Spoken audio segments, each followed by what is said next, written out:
Devarim. The portion of Devarim always comes out right before Tisha B'Av, the bleak, black, fast day. The Torah itself, the reading itself, tells us that this black day is arriving. Chapter 1 of the book of Devarim, verse 12. Eicha, that magic word with which the book of Lamentations, the scroll of Lamentations opens. Eicha, how so? Esa levadi torchachem umasachem verivchem. How can I bear myself, says Moses, your bothers, your burdens, and your arguments? We read this verse, or at least the one who reads the Torah reads this verse, with the cantillations to the scroll of Lamentations. The bitter, sad, haunting melody which speaks out through the ages Jewish suffering. And this is a fascinating verse to begin with the word Eicha. Because in this verse, the leader Moses is complaining to God and to the people. Eicha, how so has this city become desolate? That's the book of Lamentations. Moses is saying, how so can I bear by myself your bothers, your burdens, your arguments? You know how the city became desolate? Because you didn't listen to your leaders. Because you didn't listen to your prophets. Because you were involved in bothersome details. You were involved in certain personal burdens. You were involved in internal strifes. Sinat chinam, brotherly hatred, factionalism, lack of unity, lack of purpose, lack of ideals. So the insinuation here in the book of Devarim is that the Jews suffered because they didn't listen to religious leadership. And looking around, I would add, religious leadership also didn't listen to religious leadership. Religious leadership also very often fell down on the job.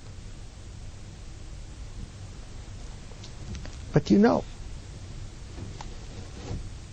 when we mourn for the loss of the Holy Temple, what are we really mourning for? Are we mourning for the loss of the sacrificial rite?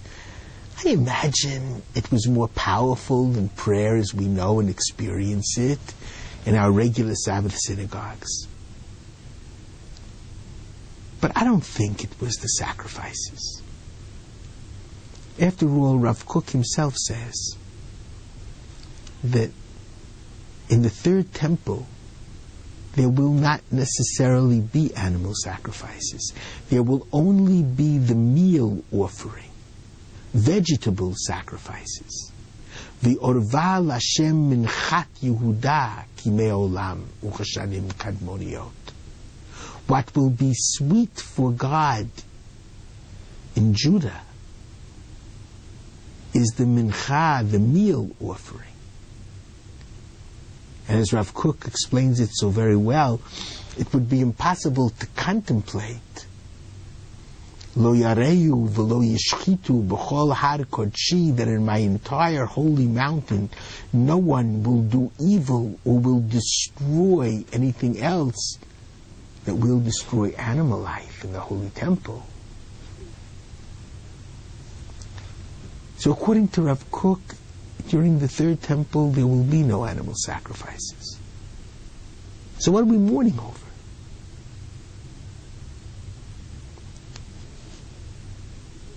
And I believe what we're really mourning over is, it's not even national sovereignty, because thank God we have that today. What we're really mourning over is the task that the Holy Temple was set to perform. The task which is critical if there is truly going to be peace, security, redemption in the world. When God first chose Abraham, Genesis chapter 18, verses 18 and 19, God said that all the nations will be blessed through your seed. I chose and loved you, Abraham, said God, because you understood the necessity of teaching your household after you tzedakah u'mishpat, compassionate righteousness and moral justice. If you'll do that, from the beacon of a temple that reaches out to the world, the nations of the world will rush to the temple. They'll beat their swords into plowshares, their spears into pruning hooks. They'll accept peace. But they have to see you in Jerusalem, through the temple, the model of compassionate righteousness and moral justice. That's the dream of the Holy Temple. That's the path to ultimate world redemption. And it's fascinating that in the Haftorah for Devarim, the prophet Isaiah doesn't speak about the importance of keeping the ritual. The prophet Isaiah says, I hate your festivals. Your sacrifices and rituals have become an abomination because you forgot compassionate righteousness, especially to the widow, to the orphan, to the poor. You forgot what my teaching is really all about. And the very last words of this first chapter in Isaiah, right before we sit down to mourn with the scroll of Lamentations, Zion b'mishpat tipadeh, Zion will be redeemed through moral justice. V'shaveha, and the ingathering of the exiles, the Jews from all over the world will return to her b'tzedakah, by means of compassionate righteousness. So it's a full circle. The prophet Isaiah is going back to the original reason for the election of Abraham. What we miss the temple about